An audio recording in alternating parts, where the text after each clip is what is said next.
Assalamualaikum warahmatullahi wabarakatuh. Kembali lagi bersama saya di Pena Daring. Pada kesempatan kali ini saya akan memberikan soal dan pembahasan mengenai jabatan fungsional epidemiolog kesehatan. Ini persiapan untuk kita P3K 2023 karena sudah dibuka pada bulan ini dan nanti berakhir di bulan awal Oktober. Jadi persiapkan dari sekarang, dipastikan bahwa Anda telah masuk, sudah pilih formasinya, terus untuk Anda jabatan fungsional epidemiolog kesehatan. Kemudian siapkan syarat-syarat administrasinya selengkap mungkin dan semoga bisa lolos administrasi. Kemudian disarankan dari sekarang Anda harus cepat mencari soal latihan-latihan untuk belajar Anda dari sekarang. Terus untuk Anda jabatan fungsional epidemiolog kesehatan. Kemudian ya adalah persiapkan mental Anda. Mental untuk semangat atau tidakkah mengikuti P3K 2023 ini, atau siapkah Anda berhasil ataupun siapkah Anda gagal. Itu harus dipersiapkan mental Anda. Kemudian jangan lupa berdoa agar dimudahkan dan semoga lulus P3K di tahun ini. Amin. Nah, Pena Daring menyediakan untuk bahan belajar dan berlatih Anda terus untuk epidemiolog kesehatan. Silakan segera pesan di admin Pena Daring. Ini berbentuk file e-book yang akan dikirimkan ke link Google Drive. Nah, ini sudah disesuaikan dengan kisi-kisi Permenpan RB, kemudian standar kompetensi jabatan fungsional epidemiolog kesehatan dan FR di tahun 2022. Oke, kita mulai di soal yang pertama. Epidemiologi adalah ilmu yang mempelajari tentang penyebaran penyakit serta determinan-determinan yang mempengaruhi penyakit tersebut. Dalam batasan tersebut mencakup elemen A. Individu, B. Populasi, C. Jenis kelamin, D. Budaya, E. Agama. Jawabannya apa teman-teman? Ya, jawabannya adalah yang B. Kita lihat di pembahasan bahwa untuk epidemiologi ini di dalam batasannya yaitu memiliki 3 elemen, itu mencakup semua penyakit, populasi, dan pendekatan ekologi. Oke, jelas ya. Kita lanjut soal yang kedua. 12 orang anak SD yang tinggal di daerah perkumuhan menderita penyakit kuning dan mengeluh mual.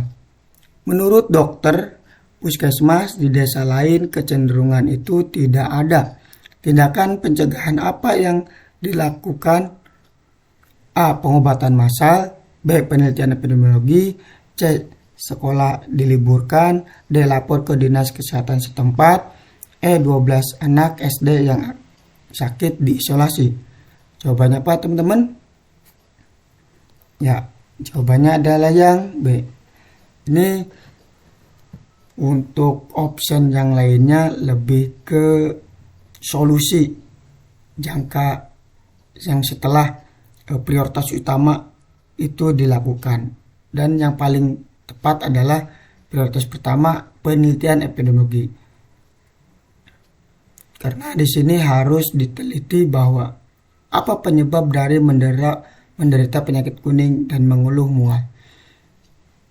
Kalau lapor ke dinas kesehatan ini wajib, hanya saja tindakan pencegahan apa yang harus dilakukan, yang paling tepat adalah penelitian epidemiologi, karena ini harus diteliti, harus disurvei betul-betul untuk kejadian 12 orang anak ini mengalami mual dan kuning, ya. Jadi kita lihat di pembahasan bahwa untuk definisi epidemiologi adalah pengetahuan tentang fenomena massal. Fenomena penyakit infeksi atau sebagai riwayat alamiah, natural history, penyakit menular. Epidemiologi juga didefinisikan sebagai ilmu yang mempelajari penyebaran atau perluasan suatu penularan penyakit di dalam suatu kelompok penduduk atau masyarakat, sehingga tindak pencegahannya yang sesuai untuk kasus di atas adalah melalui penelitian untuk mengetahui penyebaran penyakit untuk mencegah penyebaran lebih lanjut. Artinya agar tidak lebih meluas lagi. Sudah ditangani atau sudah ditanggulangi. Oke, jelas ya.